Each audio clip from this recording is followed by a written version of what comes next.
Assalamualaikum warahmatullahi wabarakatuh.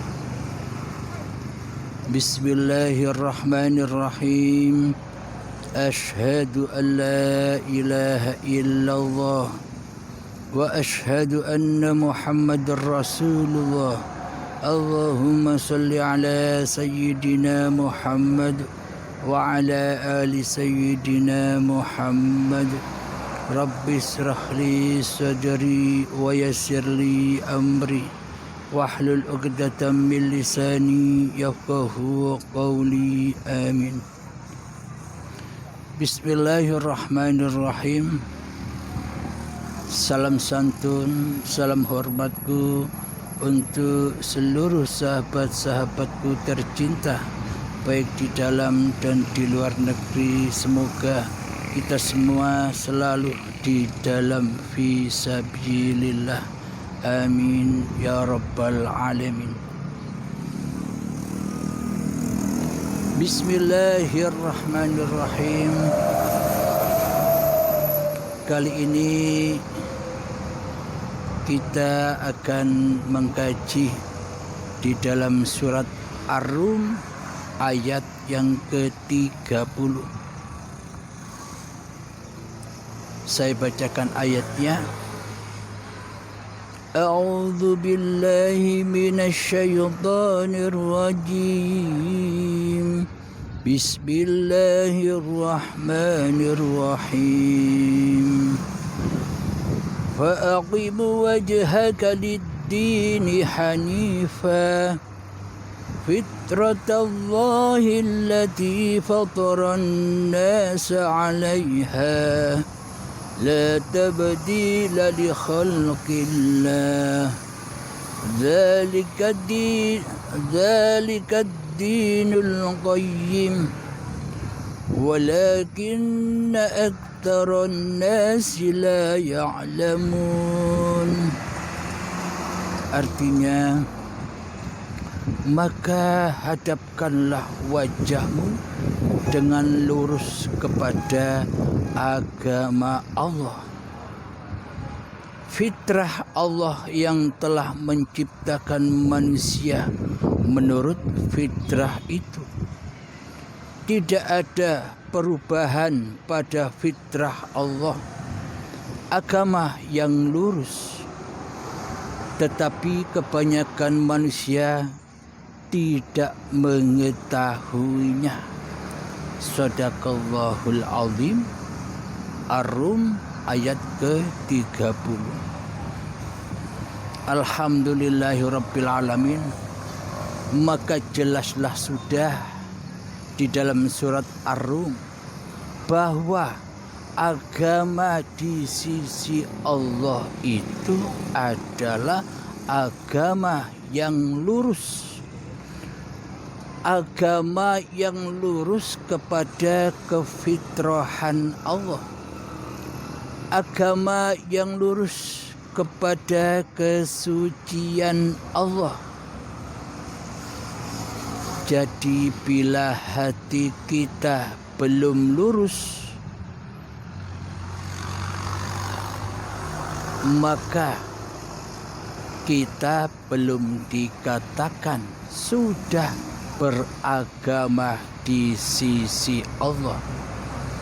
Bila agama kita tidak lurus, maka kita belum dikatakan sebagai hamba Allah. Namun kebanyakan mayoritas tidak tahu apa yang dikatakan, apa yang dimaksud agama yang lurus ini. Kebanyakan mereka taunya nama-nama agama saja dan pelaturan syariat di dalamnya. Hanya itu kebanyakan yang mereka tahu, yang manusia tahu sesuai dengan ayat ini. Tetapi kebanyakan manusia tidak mengetahuinya.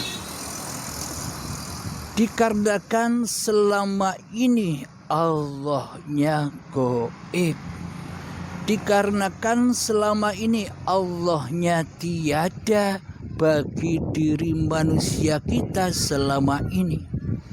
Karena itulah selalu tersesat dari agama Allah. Maka dari itu selalu melenceng jauh dari agama Allah. Meskipun kelihatannya kita bersyariat, meskipun kelihatannya kita beribadah, namun hati kita tidak lurus. Namun hati kita tersesat menyembah hawa nafsu kita sendiri. Karena di hati kita tidak mewujudkan Allahnya sebagai Tuhan pencipta diri manusia kita selama ini. Karena di dalam hati kita yang wujud, yang ada, yang berkuasa, dan yang punya kehendak, daya upaya, dan ikhtiar, masih diri manusianya, masih diri hawa nafsunya lah yang duduk berposisi sebagai Allah. Jadi selama ini kita tidak merasa, jadi selama ini kita tidak sadar bahwa selama ini kita ini selalu ngaku-ngaku jadi Tuhan, selalu ngaku-ngaku jadi Allah, yang mana kita selama ini merasa bisa mentuhani, merasa bisa mendalangi apapun yang kita perbuat selama ini. Inilah bukti bahwa kita termasuk ada di golongan kebanyakan manusia tidak mengetahui agama yang lurus itu. Apa sih agama yang lurus di sisi Allah itu? Agama yang lurus di sisi Allah itu selamatnya hati, Islamnya hati, selalu menuju kepada Tuhannya, selalu menuju kepada Allah sebagai pencipta diri manusianya di setiap keadaan. Namun karena di dalam hati kita selama ini tidak mensucikan Allah sebagai Tuhan pencipta diri kita, akan tetapi di dalam hati kita selama ini selalu mensucikan hawa nafsu kita sendiri sebagai Tuhan di hati kita, maka selamanya kita tidak bertuhan kepada Allah sebagai Tuhan pencipta diri manusia kita. Seolah-olah di hati kita tidak peduli siapa pencipta diriku. Seolah-olah di hati kita tidak mau tahu sedikit pun siapa sih pencipta diriku ini. Karena selama ini hawa nafsu, setan dan iblis telah mensesatkan diri manusia kita di hati kita selama ini. Maka sejak detik-detik akil balik tiba, setan yang terkutuk berhasil menggoda Adam, berhasil menggoda diri manusia kita, sehingga yang awalnya kita tidak ada, sehingga yang awalnya kita goib, sehingga yang awalnya kita tidak wujud, maka iblis dan setan menggoda diri kita supaya kita merasa wujud. Supaya kita merasa ada, supaya kita merasa hidup, supaya kita merasa berkuasa atas diri manusia kita sendiri dibanding dengan kuasa Tuhannya. Maka iblis dan syaitan membisikkan di dalam hati tiap-tiap diri manusia supaya tidak bertuhankan Allah di hatinya, melainkan mentuhankan iblis dan syaitannya di hatinya. Yakni apa? Semua apa yang kita lakukan, bahkan hidup dan badan ini telah dirampas, telah diakui oleh diri kitalah yang berkuasa, diri kitalah yang memilikinya. Itulah keberhasilan iblis dan syaitan yang terkutuk ini menggoda anak cucu Adam, sehingga semua perjalanan-perjalanan jiwanya selalu tersesat dari jalan yang lurus, selalu tersesat dari jalan Tuhan penguasa diri manusianya. Karena di dalam hati kita selama ini tiada Tuhan selain diriku sendiri. Jadi kalam-kalam yang kita kalamkan selama ini, la ilaha illallah, la ilaha illallah, la ilaha illallah, itu hanya omongan dusta saja di hati kita. Agar hawa nafsu ini bisa sembunyi dari halayak ramai, agar hawa nafsu ini bisa menyembunyikan keateisannya, agar hawa nafsu ini aman dari manusia lain untuk menyesatkan diri manusia kita. Seolah-olah kita sudah beragama dan bertuhan selama ini. Hawa nafsu selalu menggembah-gembahkan dengan ibadah-ibadah syariat-syariat yang kita lakukan selama ini. Hawa nafsu selalu menggembah-gembahkan dengan ibadah solat-solat yang kita lakukan.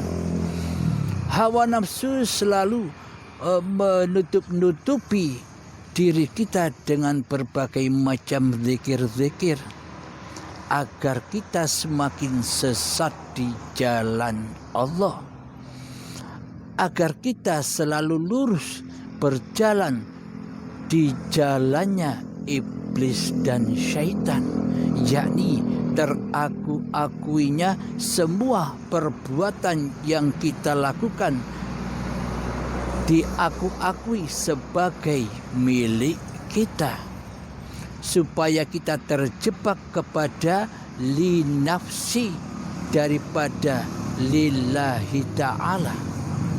Jadi tugasnya iblis dan setan itu agar manusia tidak bisa membuka pintu lillahi ta'alanya, agar manusia tidak beriman kepada Tuhan pencipta dirinya di hatinya, melainkan beriman hanya kepada iblis dan syaitan. Sehingga solatnya, sehingga ibadah-ibadahnya, sehingga zikir-zikirnya, sehingga seluruh amal ibadahnya diaku-akuinya sebagai diri kitalah yang mengerjakan, diri kitalah yang mampu berbuat di dalamnya. Jadi selama ini kita terputus dari hablum minallah, kita terputus dari tali Allah. Kita terputus, terjebak di dalam kesesatan dari jalan yang lurus. Maka dari itu Allah mengabarkan kepada diri kita semua sebagai manusia, dikabarkan oleh Allah, yang mana arti dari surat Ar-Rum tadi, maka hadapkanlah wajahmu dengan lurus kepada agama Allah. Maksudnya wajahmu itu hanya kiasan saja. Maksudnya wajah itu adalah hatimu. Hadapkanlah hatimu kepada agama Allah. Maksudnya berimanlah hatimu hanya kepada Allah. Saksikanlah hatimu hanya kepada hayatullah. Dan fitrahkan Allah yang telah menciptakan manusiamu. Dan sucikanlah Allah sebagai pencipta dirimu.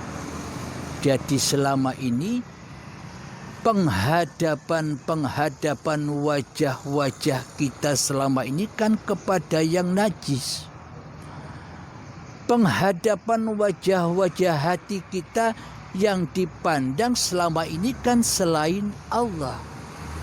Maka itulah kenajisan, maka itulah kejahiliaan, dan maka itulah kesesatan hati kita selama ini di jalan fisabilillah.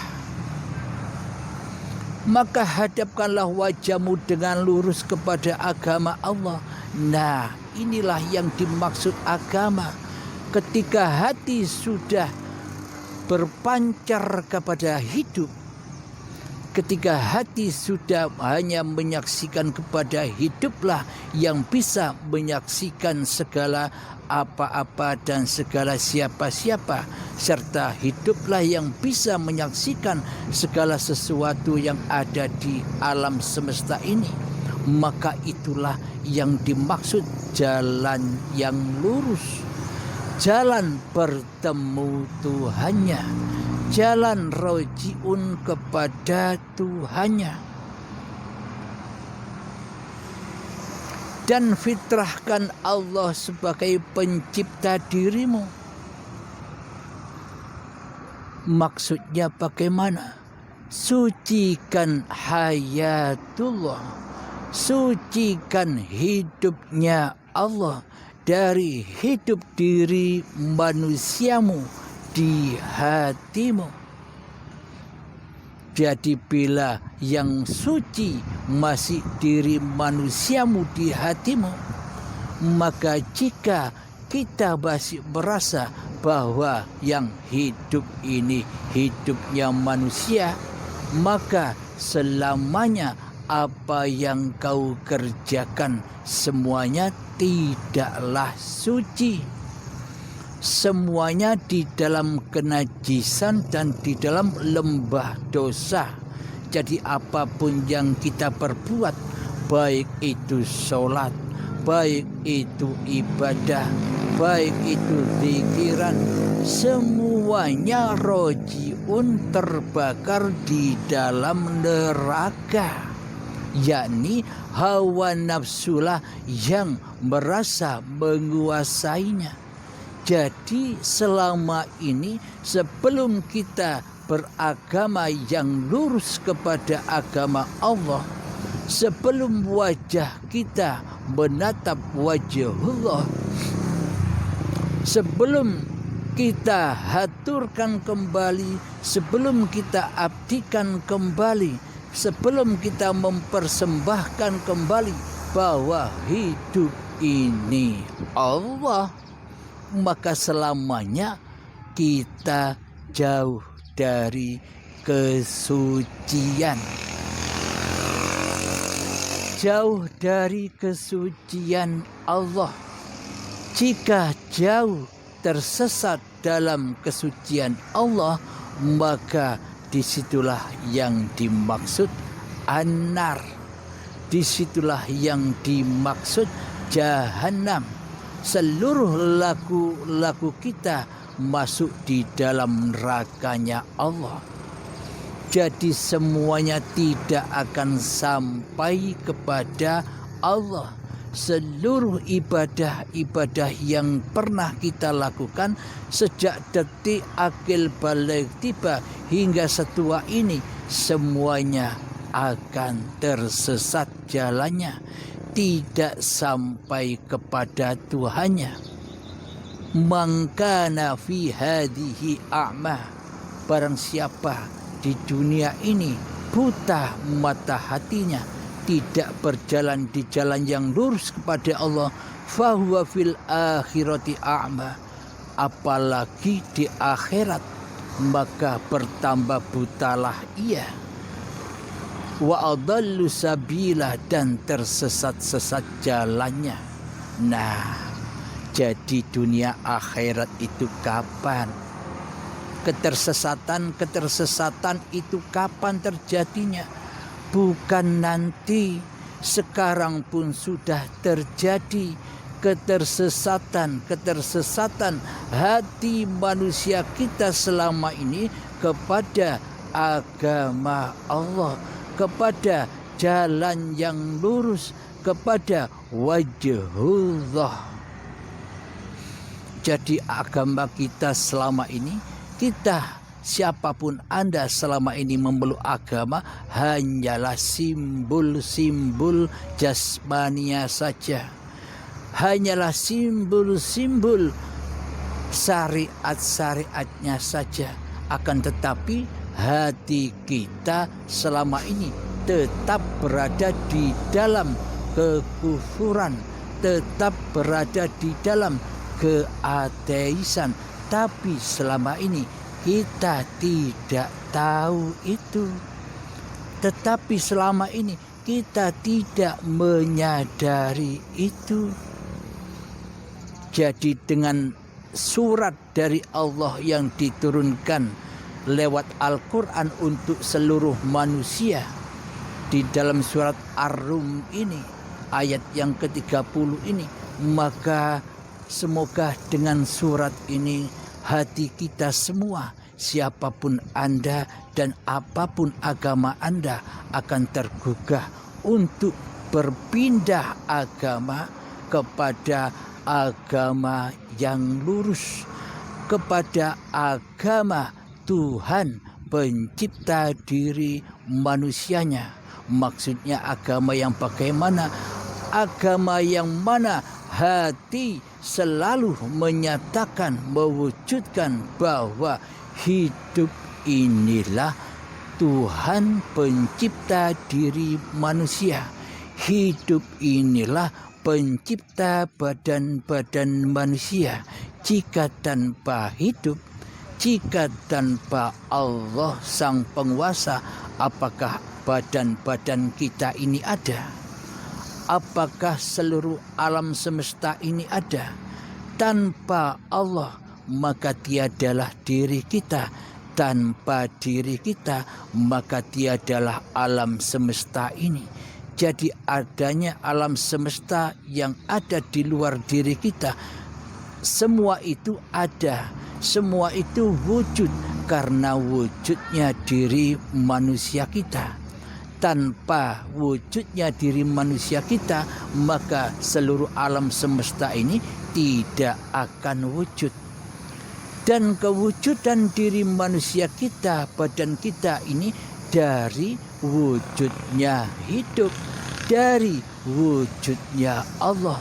Jadi badan-badan inilah kenyataan tajallinya Allah kepada Muhammad Rasulullah, Muhammad yang diutus oleh Allah.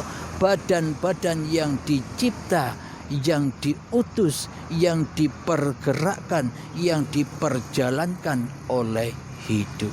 Jadi yang wujud hanyalah Allah yang mewujudkan badan ini dan yang mewujudkan alam semesta ini.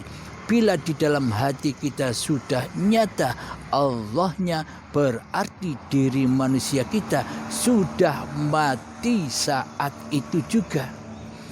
Tanpa kematian diri manusia kita, takkan mungkin kita bisa bertemu wajhullah. Bila kita ingin bertemu wajhullah, maka sirnahkanlah, maka tiadakanlah, maka goibkanlah wajah manusiamu. Singkirkanlah topeng-topeng kemanusiaanmu agar bisa tersingkap hayatullah sebagai Tuhan pencipta diri manusia kita di hati kita. Alhamdulillahirabbil alamin.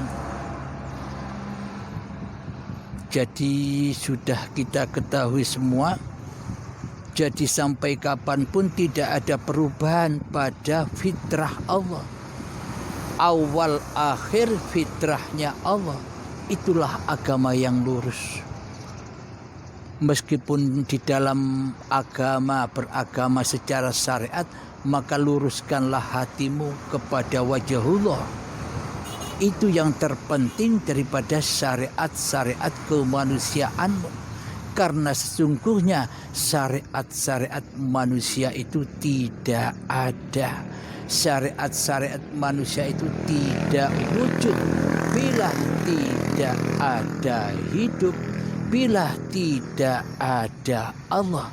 Maka dari itu, siapakah pelaku di dalam syariat-syariat yang manusia itu? Berarti yang berlaku pada syariat-syariat manusia itu kan ya Allah sendiri bagi orang-orang yang sudah dikehendaki oleh Allah, bagi manusia yang sudah ditunjuki oleh Allah ke dalam agama yang lurus, yakni agama Allah. Jadi orang-orang yang seperti ini sangat amat langkahnya di dunia ini. Sangat amat langkah sekali. Berjuta-juta orang bertransaksi jual beli di dalam sebuah pasar. Di area pasar itu berjuta-juta orang bertransaksi babakan dunia. Namun di dalam area pasar itu yang kita temukan mungkin ada 1, 2, sampai 3 orang yang gila. Orang yang sudah tiada kemanusiaannya. Yang ada hanya diri Tuhannya. Manusianya sudah tak berkuasa apa-apa. Yakni orang gila. Bila kemanusiaannya datang, maka orang itu akan sembuh dari gilanya. Maka ia akan kembali turun ke dunia seperti orang-orang yang bertransaksi di dalam pasar itu.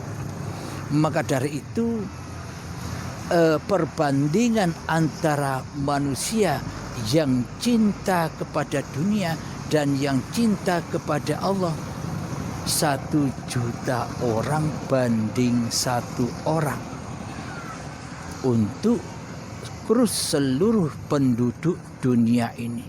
Jadi ilmu ketuhanan ini sangat amatlah langka. Bila ilmu-ilmu ketuhanan itu banyak beraneka ragamnya, namun yang original, namun yang hati selalu mentauhidkan Allah daripada mentauhidkan diri manusianya, hati yang selalu memahasucikan Allah daripada memahasucikan diri manusianya, inilah tauhid yang original yang dibawa oleh para nabi-nabi dan para rasul, termasuk Kanjeng Nabi Muhammad sallallahu alaihi wasallam. Jadi di hati Kanjeng Nabi Muhammad bukan yang memanah, Muhammad bukan yang melempar, tapi Allah lah yang memanah, Allah lah yang melempar. Inilah bukti bahwa di hati junjungan kita Kanjeng Nabi Muhammad sallallahu alaihi wasallam selalu memahasucikan Allah, selalu mentauhidkan Allah daripada memahasucikan dan mentauhidkan diri Muhammadnya. Alhamdulillahirabbil alamin. Semoga saya dan semoga kita semua termasuk di dalam golongan itu, termasuk di dalam golongan para nabi, para rasul dan para aulia Allah, termasuk di dalam golongan khalifatullah, wali-walinya Allah, yakni hati yang sudah tidak berwalikan kepada hawa nafsunya, akan tetapi hati sudah hijrah berwalikan kepada Tuhannya. Alhamdulillahirabbil alamin. Rabbana atina fid dunya hasanah wa fil akhirati hasanah wa qina adzabannar. Rabbana atina fid dunya hasanah wa fil akhirati hasanah wa qina adzabannar. Rabbana atina fid dunya hasanah wa fil akhirati hasanah wa qina adzabannar. Wa sallallahu ala sayyidina Muhammad wa ala alihi wa sahbihi wa sallam. Walhamdulillahi rabbil alamin. Akhir kalam. Assalamualaikum warahmatullahi wabarakatuh.